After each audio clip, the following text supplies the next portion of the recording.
Jamani wanaume, mtupunguzie maumivu basi. Mtupunguzie wake zenu maumivu. Ushaelewa? Mkeo kaleta ndugu wa kike ndani ya nyumba yenu, awe binamu yake, awe ndugu yake, awe nani. Ushaelewa? Wewe kama mwanaume unaenda kutembea na yule mwanamke, ndugu wa mke wako, na ukifikiria kwenye historia yako, huyo mke wako hajawahi kukutendea baya lolote. Hajawahi kukuumiza wewe zaidi ya wewe kumuumiza yeye tu.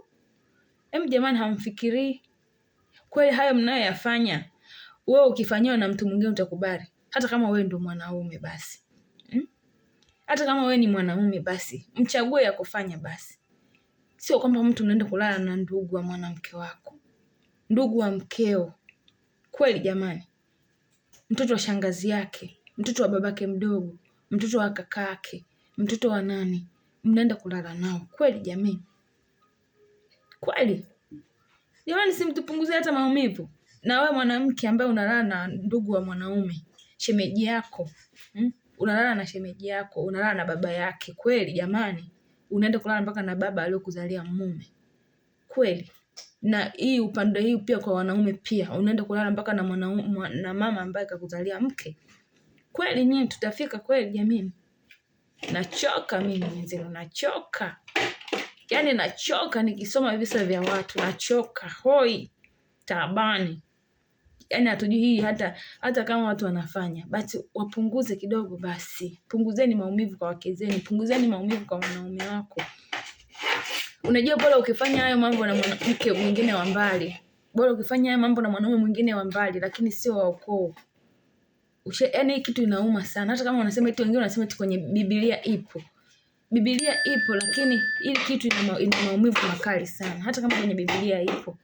Hebu punguzeni jamani kutuumiza. Punguzeni kuwaumiza wamama. Punguzeni kuwaumiza waume zenu kwa kutembea na ndugu wa karibu.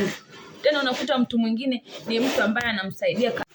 Yaani mwingine unakuta anaenda kutembea na mtu ambaye kashamsaidia kabisa, kamemsaidia yani pengine kimasomo, kila kitu, kulipa bili, yani kila kitu anamsaidia, afa anaenda kutembea na huyo mtu.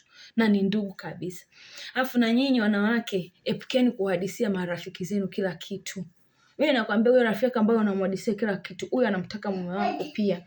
Akipata nafasi ndogo ya kulala na mume wako atalala naye. Kama mimi leo muongo, mimi kama muongo, wewe naenda ingia kwenye simu ya huyo rafiki yako, afu uone mambo anayozungumza na mpenzi wako. Msiruhusu hivyo vitu, usiruhusu rafiki yako hata awe na namba ya mpenzi wako.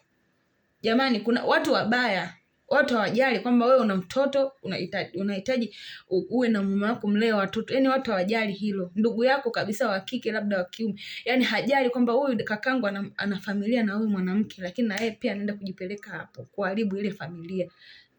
Yaani kuharibu kabisa. Kabisa. Jamani, jamani tufike mahali turekebishike. Tujirekebishe na mambo madogo madogo ambayo hayana maana. Kulala na ndugu wala haina maana, nikwambie tu. Haina maana. Hata kama unajua hata kama wanasema kitamaduni inaruhusiwa.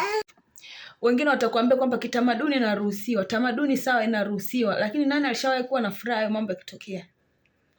Manake hajapitishwa. Sawa, tamaduni inaweza ikaruhusu, lakini ikasema kwamba ni sawa, lakini haijaruhusu hivyo vitu. Hakuna hata mtu mmoja ambaye alishawahi kufurahiwa na hayo mambo. Turekebishike basi jamani. Ambaye anaungana na mimi aweke comment yake hapo chini, ni sawa.